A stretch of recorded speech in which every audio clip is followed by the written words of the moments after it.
Hello, everyone. This is a message for every Nigerian need to listen to, except the Fulani Caliphate. Now, what is going on in Nigeria now is not a child's play. And we see that the Biafra have risen now to fight for their freedom. And all other parts of Nigerians are looking at them. Instead of them to wake up now and join them, the Arewa, the Ududuwa, and all other regions of Nigeria, we need to wake up now. Because the earlier we realize what these people are planning against us, the better it will be for us. Because they are coming, they are yet to accomplish what they want. So that is why you see Nigeria is not growing. They are not after the development of Nigeria for us to live a good life, but all they desire is to dominate and take over the country. As you will listen to this message, please endeavor to share it so that the video will go viral. Thank you. And if you know, Liberia, Nigeria helped us in the 90s when we had civil war in our country. Liberia was falling apart. We fought civil war, from 1999 down to 2003, and Nigerian forces helped quench the civil war in Liberia.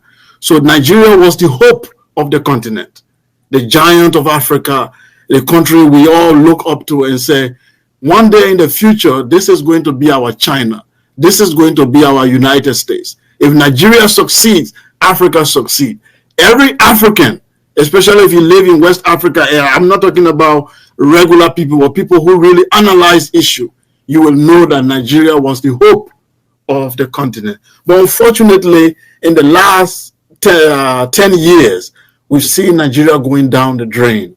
We've seen Nigeria promising future now becoming dashed, and we've seen that it seems that there's no hope. So when people are making a lot of analysis, I come in and tell them that this is my own understanding. The problem in Nigeria is a summary of what is happening in all of African countries, which is number one, the way we got independence, the institutions that we inherited were not decolonized. It's like the colonial masters made a deal with people we call freedom fighters, and they replaced them. They just replaced the white Oyibo with our black brothers who continue the colonial legacy. And I will give you an example. Your police is a typical colonial police. During the colonial era, the police was meant to protect the colonial elite. The police was there to beat up the people, subdue them, and terrorize them to protect the colonial masters. That's what the African police do now. That's what the Nigerian police does. The elite of the colonial era, they were bourgeoisie who lived in Africa, but then their real home is London. Their hospital is Paris. When the colonial masters get sick, they take them to Lisbon, they take them to Paris, they take them abroad to go to get treated in the what they call the metropole. And the Africa was the farm, was the place they work, was where is where you extract the natural resources. The London is where you go to enjoy it. Our elite are following the same pattern. The educational institutions were designed to make the colonial masters to look like saviors and tell the people who have been exploited to appear as if they are being indebted. They have to be grateful to the colonial masters for giving them education. Why that education was actually a miseducation. If you watch our education today, it followed the same pattern. The religion was created to pacify the public in order for them not to stage a revolution. The colonialists were in bed with the religious masters. They tell the people to calm down. In fact, our traditional rulers, some of them were compromised. Those of them who refused to compromise were removed from their throne. If you compromise with the colonial system, then you remain on your throne. Today is the same thing. Our traditional leader have to compromise with the men in Abuja.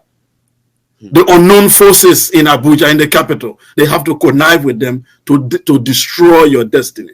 Now, all I'm saying here is that the colonial system continues, but it has just changed face. It just have a black face on it. So I say this to tell you, when people say, let's divide Nigeria, let's break up the country, let's have a Yoruba nation, let's have a Igbo nation. As a Pan-Africanist, I'm sad, because our philosophy was to create a black United States of Africa. So when we see now that a country like Nigeria cannot survive, that means that our theory has been debunked. But here is what we tell people. It doesn't matter if you divide Nigeria today into 7 countries.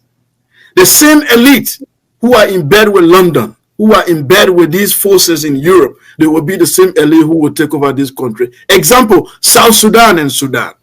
Did South Sudan become better after they broke out from Sudan? I don't think so. Many countries are breaking up in Africa after independence, but it was the same elite who were transported to those new countries. The main people who wanted actual freedom were killed, were removed. Those who wanted real transformation were replaced with the bourgeoisie.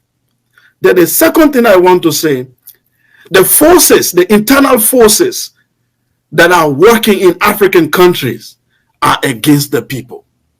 If you look at Nigeria very well today, you can determine the future of Nigeria by looking at the forces that are controlling Nigeria. What are these internal forces? One, the religious group. I grew up in northern Nigeria. I went to school there. I was born a Muslim. I studied the Quran. If you have been to Niger State, Mina, if you know the institution called RET, Islamic Education Trust in Mina, controlled by Sheikh Ahmed Lemu. Those are the people that brought me up. They gave me scholarship. I went to that school in New Horizons College. I graduated there. I learned the Quran. I was a Muslim until I started traveling, and I decided to put religion aside.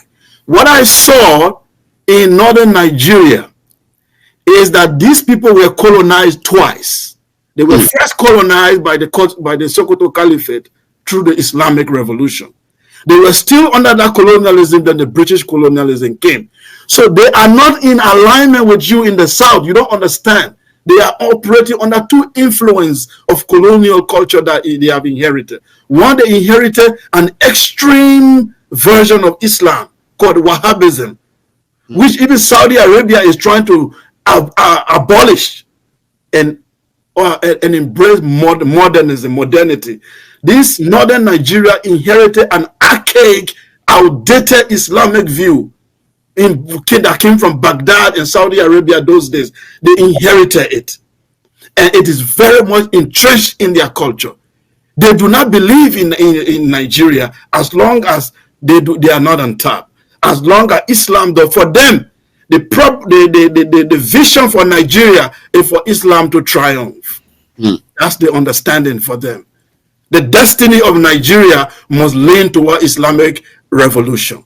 That is the elite, the agenda. I'm not talking about the ordinary people on the street. They don't know what's going on.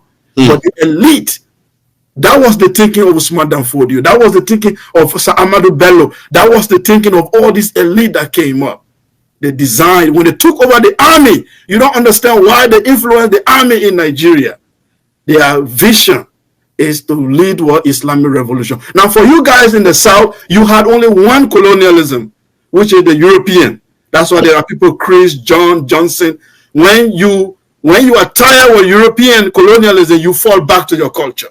They don't have no culture to fall back to.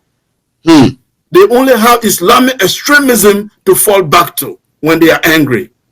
That's why every riot in the North take an Islamic tune. Any fight, any fighting has to take an Islamic tune. They do not have any ideology or philosophy to fight with other than Islam. And this make you guys to live in 2 different planets, but yet you are trying to build a country. For me, even as a Pan-Africanist who want Africa to be together, I can tell you that northern, southern Nigeria cannot survive.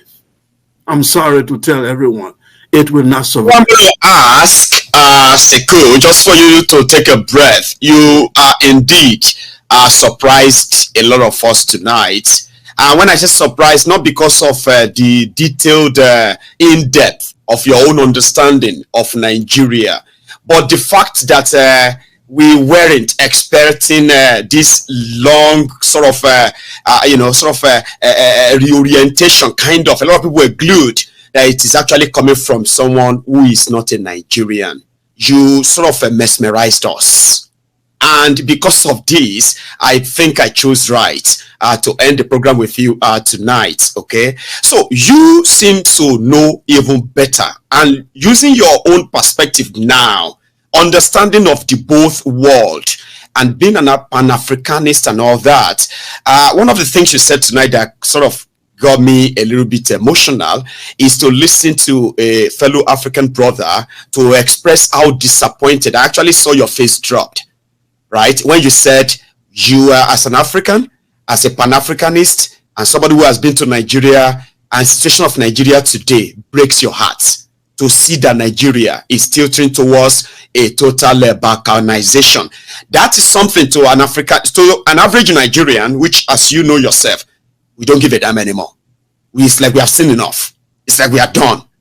However, to somebody like yourself, looking from both within and from without, okay, and you can see, do you see a chance of this north-south to continue to coexist under this current arrangement? Whatever any solution anybody brings about, right? Do you even see that from your own experience? Because now you can tell, you have actually analyzed these fault lines between the north and the south, and we sort of saw them as blood lines for decades until the last 10 years, like you rightly sort of acknowledged. Last time, 10 years saw Nigeria and Nigerians taken to where a lot of us never envisaged, including the fault lines, the red lines, the north, the south. So 2024 and beyond, with what you know and what you have told us so far, you see Nigeria exist for another 10 years as the north and the south still, with the way things are going. I want to hear that. I see. I'm not a prophet, okay, but we can look at the data and be able to say this is what we think will happen. I think the fact here is that Nigeria is going to experience a very, very serious trouble. That's very obvious, worse than it is right now. The reason being is that I spoke of the internal forces in Nigeria, and I just mentioned one, which is the religion. That there's the ethnic side, which I have not touched. Now, if you look at, let's deal with that first internal problem, which is the religion. I follow one politician in Nigeria, in particular, who I love before Obi came on the scene. That was Showore, when he said, "Take it back." When he said, "Revolution now," people didn't understand.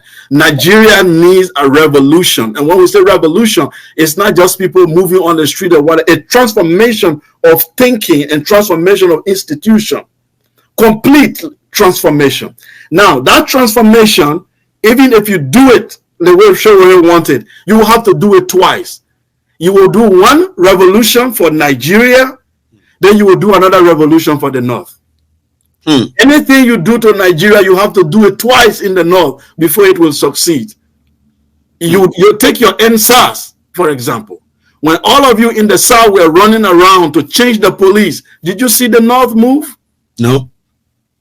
You think they care? They did not move. They didn't see the North. As soon as you start protesting in Lagos, the Eastern Nigerians start to feel it immediately. They start to protest. When something happened to Mohbad, you see people talking. Watch the social media. When you see people start talking in Western Nigeria, it moves straight to the east. It moves straight to the other part. The North doesn't budge. It does not move. You need 2 times that revolution to bring the North into the picture. And said they are using this population democracy where who vote, the religious extremists in the North will continue to use these uneducated, illiterate people to continue to vote the wrong people in power. For that, they have taken Nigeria hostage. And those of you who want real change for Nigeria, they will isolate you. They will isolate you. They will make sure that you become the enemy of the state. And if you don't take time, they will eliminate you one by one until this pact that they created, South-North, which is a fake pact that they created.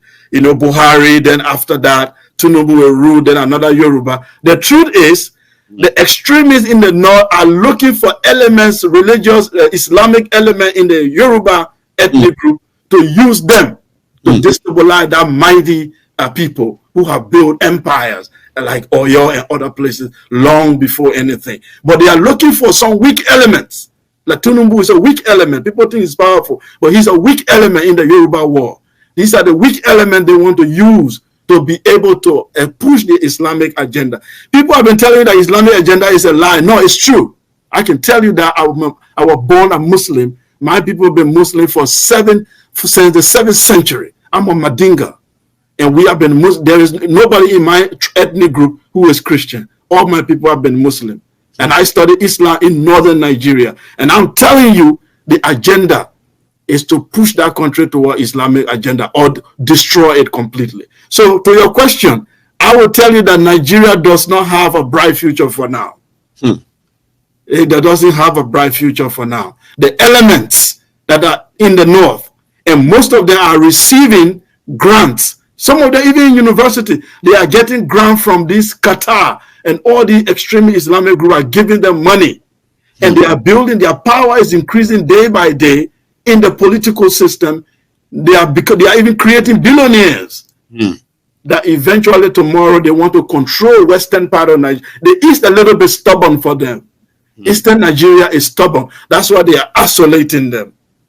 The isolation of so-called Igbo, it's not because Igbo hate Nigeria. Igbos are the most Nigerian than any Nigerian. They are every part of Nigeria you find them. They have their own problem for sure, like every African group.